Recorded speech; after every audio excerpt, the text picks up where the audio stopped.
Why are Bryan Kohberger's medical records being sealed? Well, if you've been watching my videos, you know that death penalty cases are different. And in capital litigation, mental health is a component of the defense. Why? Let's get to work.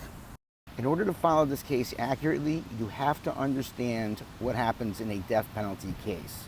There are two trials in a death penalty case: the guilt phase and then the penalty phase. The penalty phase you reach if the defendant is found guilty and the state is seeking execution, as is the state of Idaho in this case. The penalty phase, or when the jury decides whether or not Bryan Kohberger gets death or life in prison, Kohberger can present evidence to the jury of his mental health and prior mental health going all the way back to his childhood. By him filing medical records right now and the court sealing those medical records, it's telling all of us that he's working on phase 2 of his death penalty case. Look, every death penalty attorney in the country knows what happened in the Parkland shooter case.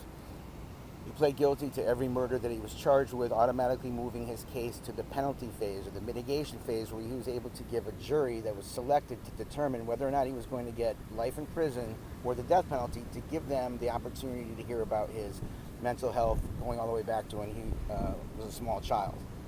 Now, it worked for him, because he's sitting in prison for the rest of his life, but he's not on death row.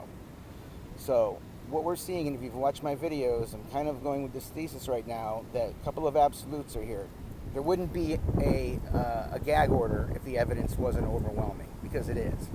It looks like Kohberger's attorneys are working on phase 2, trying to save his life, rather than try to determine whether or not he's innocent or guilty or not guilty of these crimes.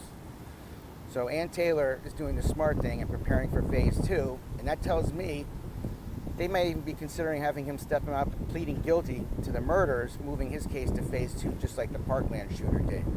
Nothing prevents him from stepping up and pleading guilty, but all that does is give him an opportunity for a jury to determine whether or not his life should be spared.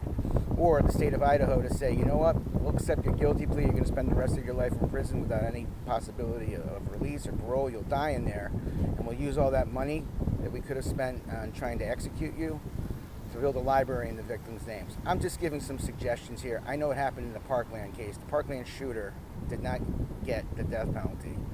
So that template is being used now by death penalty lawyers across the country. It sure hasn't been missed on the attorneys up there in Idaho.